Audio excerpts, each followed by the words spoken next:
आज मेरे प्यारे बच्चों 25/2/26 में जो साइंस क्लास 10th का CBSE एग्ज़ाम हुआ था उसका सेक्शन सी फिज़िक्स की आंसर की सबसे फास्ट सेट 1 की आप देखेंगे।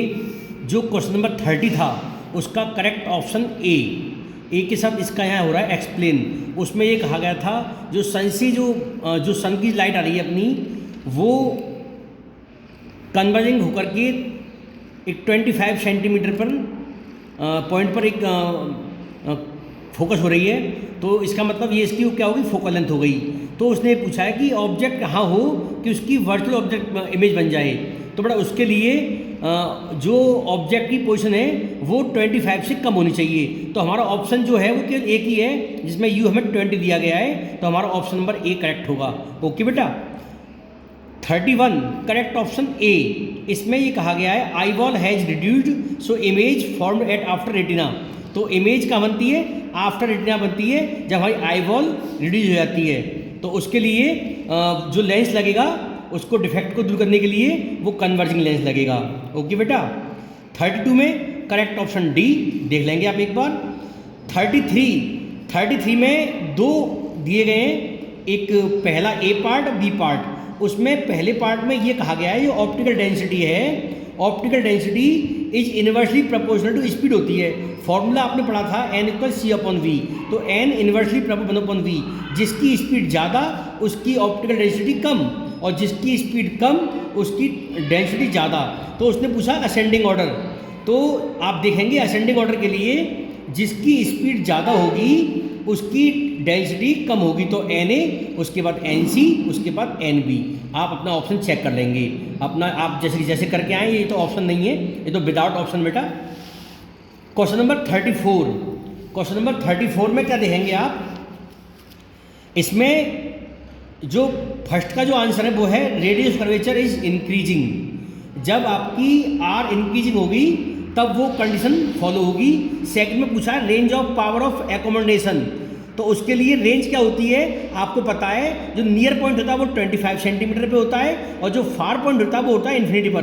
तो फॉर्मूला होता है पी को 100/f डायोप्टर में, जबकि f आपका क्या हो सेंटीमीटर में। तो वो रेंज क्या होगी 0 dioptre to 4 dioptre, because the focal length of normal human eye is near point 25 centimetre and far point is infinity.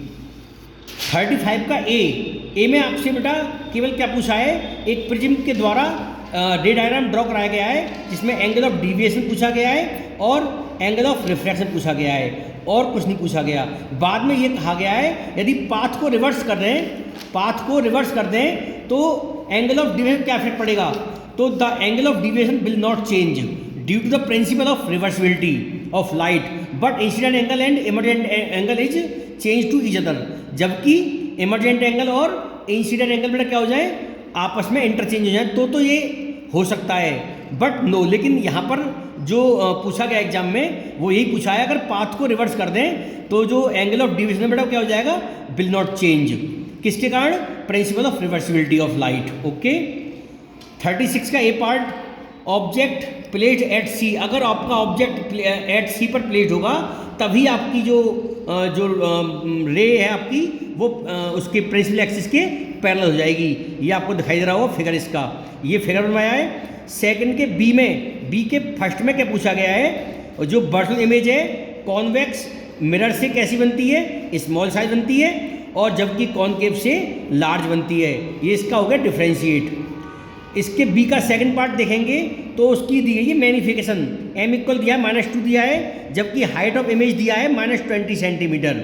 क्योंकि इमेज आपकी इन्वर्टेड है तो h क्या होगा, m = h'/h, तो -2/-20/h, h कितना आ गया 10 सेंटीमीटर। क्योंकि m हमारा कैसा है, ये m हमारा